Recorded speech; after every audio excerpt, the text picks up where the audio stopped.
Yo, what's going on, guys? And we are hearing Steven Adams is out for the season. He has undergone season-ending knee surgery for the PCL injury he suffered a year, or I guess this past season, as he spent this past offseason rehabilitating it instead of operating on it. Yes, he underwent a non-operative rehabilitation for the last several months, and his knee did not respond. So now he is moving forward with season-ending knee surgery.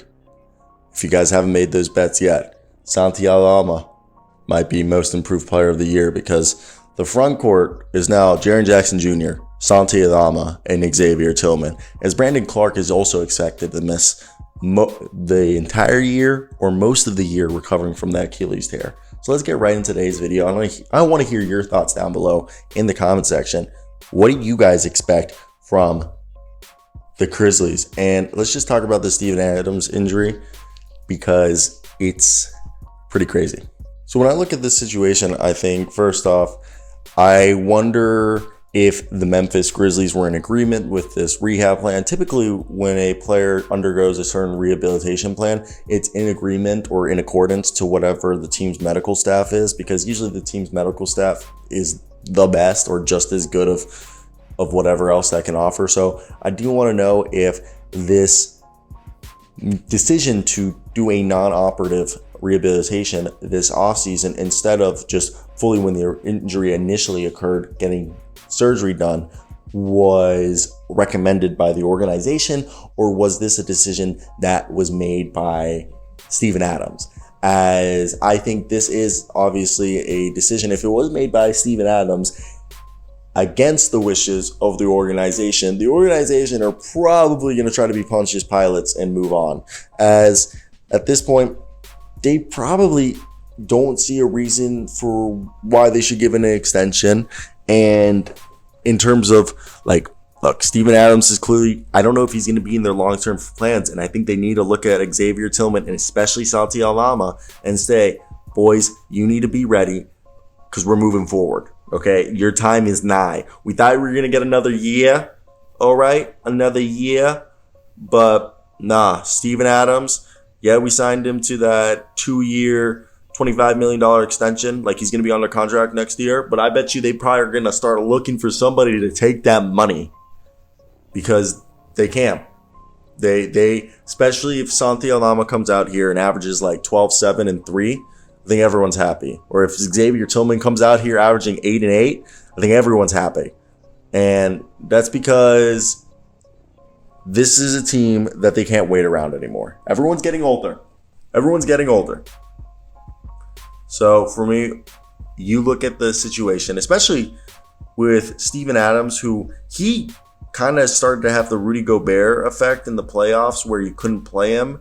And that's why they were already looking at Santi and Xavier and Brandon Clark as the future, because even though Steven Adams is the strongest guy in the NBA, probably the toughest one, also the nicest guy, he's a legit brick wall at setting screens and creating space for ball handlers and shooters. He's an elite rebounder. He can finish alley-oops. I mean, he has no jumpers and he's one of the worst free throw shooters, but he's a good passer. Great locker room guy.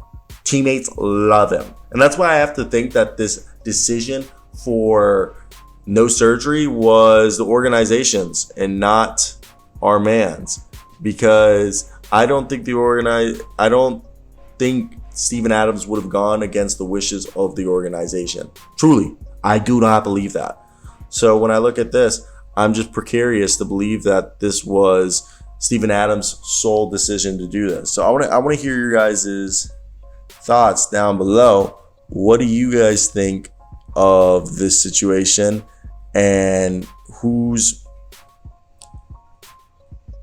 side are you on? I personally think it's definitely an interesting one, as I don't know if this is something we've ever really seen before, in terms of a team having two bigs injured like this in recent memory, okay? As I kind of got distracted doing something right there.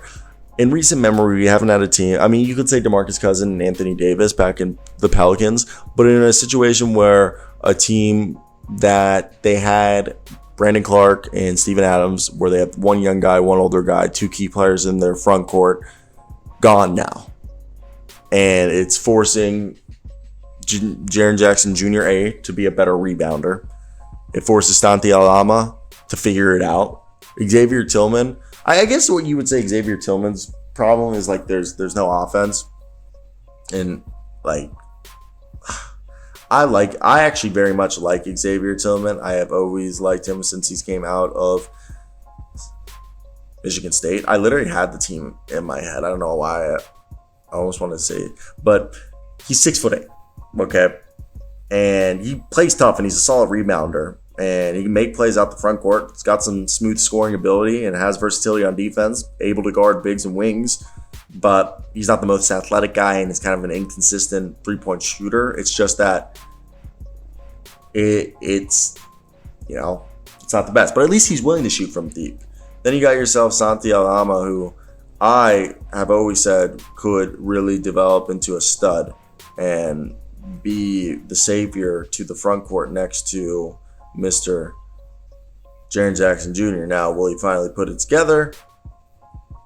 I think that's definitely a big if. And Santi Aldama, definitely when I look at him going into this year, I personally believe he's a big man who can play the 4 or the 5. He can even play the 3 if they wanted to. Who has the skill to put the ball on the floor. He can space the floor from 3. He's got this smooth low post game, and he can rebound and protect the rim. Not at an elite level, but at a decent level. And he's not the ideal switch defender in the modern NBA, but he can kind of switch. And he needs to, improve his outside shot. But the playmaking ability's there that you got to buy into it. So I think all of this is definitely interesting. As losing Steven Adams to injury is just not what this team needed at all. And it sucks. Because I was in the camp thinking that, hey, maybe it's just going to be their year this year finally. They were the second seed for the last 2 years, and we thought maybe they put it together. But it still seems like maybe they could be, unless the players are ready for that jump, it might be a little more time than we thought. And that's fine. But it sucks that what's happened with Steven Adams. Again, I want to know whose decision it was to not go under the knife. And that one still leaves me curious. But besides that, that's it for me. I want to hear your guys' opinions down below. What do you guys think about this? And whose fault is this in your mind? Because somebody's got to be to blame. And I think it's probably the organization. Maybe I'm wrong, but at the end of the day, with every injury, there's this chance. So there's that, by the way.